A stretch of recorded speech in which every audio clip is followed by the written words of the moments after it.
NBA high-profile injuries. Anthony Davis might be on the way back. Paul George is done. So, yeah, what a season indeed. After the 76ers bet so high, they were banking strong on what would have been a powerful three with Maxey, with Embiid, and PG-13 now seems as a perfect nightmare. Joel Embiid, weeks ago, was already shut down for the season. His knee injuries were too much for anything to be done. PG-13, after he had been very healthy since he actually arrived over at the Clippers and even before in the Thunder, this has not been the case. We have seen the drop-off of PG to the lowest in 10 years, his production. Since he came back after that gruesome injury, his numbers hadn't been that down, low and under. It's been official. They are administering multiple injections, and he is going to be out at least 6 weeks. That'll guide him to be out the rest of the regular season. The 76ers are very obviously just playing for what the draft positioning is going to be. They have a top protected pick. That is very unfortunate. After the Eagles actually did that run, you can only imagine with that big tree, the people in Philadelphia were rooting that, hey, now we got a chance as well, because why not? We're going to go all the way. Even Tyrese Maxey has been sitting down. It's been getting a little weird also. That's something else that in the NBA right now I have a question mark. They were investigating recently both the 76ers for sitting or benching out on Paul George and Tyrese Maxey. And they were doing the same thing also with the Thunder, who are very much favorites to go to the NBA Finals. Days ago, they actually sat out, their whole starting five against the Blazers. I mean, no one gives a fuck about the Blazers. So, in a way, I mean, it sucks for the fans that are paying their tickets, right? But no one gives a shit about the Blazers. So, yes. The problem also with the NBA with this whole thing of we're investigating and then what the fuck? We administered $100,000 fine for the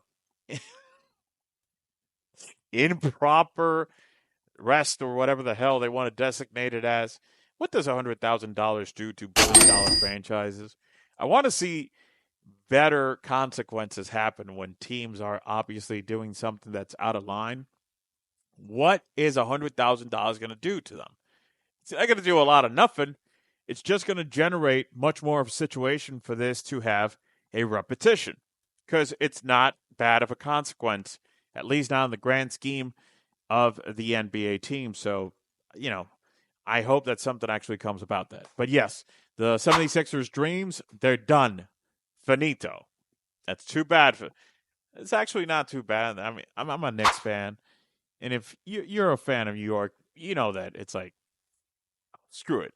Yeah, I know I'm in the business and maybe you don't like seeing this like that, but I'm also very honest, Go Knicks. Yeah. Anthony Davis. So there's a report that came out that the Dallas Mavericks are getting ready to have Anthony Davis back in the coming days. They sent him out to the G League for conditioning. He played all of one game since that horrible trade back on February 1st. Man plays one game on February 8th, and he gets injured on the first game. Oh, Nico Harrison. So he's been out. He actually was part of also before that. Derek Lively was out. Daniel Gafford got injured. Everyone's gotten injured. They traded away Luka, which how much of a dumb fuck do you have to be for that? Well, Nico Harrison actually raises his hand, of course, and says me, of course. And yeah, like the Dallas Mavericks, I would feel bad, but then again, since Cuban, I think he only owns like 28% stake right now, and he's checked out. I can't really connect at all with whatever the hell this new ownership is trying to do. It's certainly very stupid, but there you go, the results. So it makes you wonder. I mean, what's Anthony Davis' legacy really in the NBA? He came up with that team. We have to call them a team, the Pelicans. And while he was there, he was a great individual player, but what did that sum up for the team? Jack shit. Anthony Davis is very talented, but he's always been one of these guys that it's like, you're meant to be a Robin for life. And it's sad because the uber talent that is possessed by Anthony Davis is for him to have become what Giannis Antetokounmpo is. That could have been Anthony Davis before Giannis. The problem is the mindset. And Anthony Davis has never had it in him to be hungry for real. He ended up actually requesting that trade just so LeBron James could actually guide him to glory, and that he did.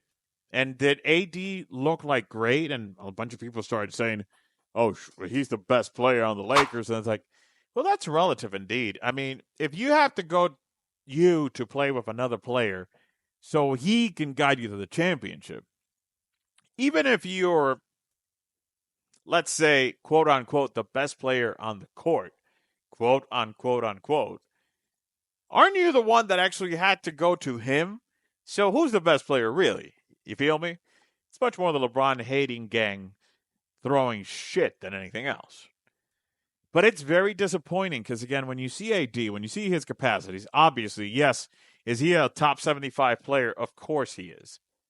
Is he a top 5 disappointing player versus his talents? I dare you to check on how many players have had the level of talent that AD has. If you don't know it now. AD used to be a point guard.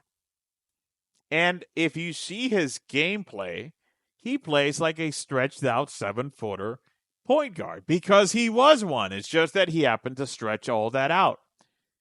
The capacities of what his game has. And I might actually want to use had at this point, low 30s. He's 32. He has had some slip-ups. Injuries have piled up. There's other moments where it's just he's been soft.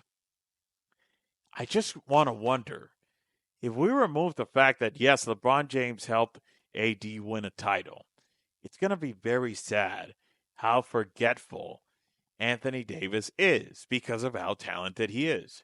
And this Mavericks experiment, you would have immediately thought, well, if they're able to stay healthy, I hope they're able to have a championship run, him and Kai, but then Kai got injured too. He got injured after AD got injured. So at this point, are the Mavericks just trying to not accept that they should actually just follow course and tank the rest of the season? Well, they probably want to, and will go down that road in some way.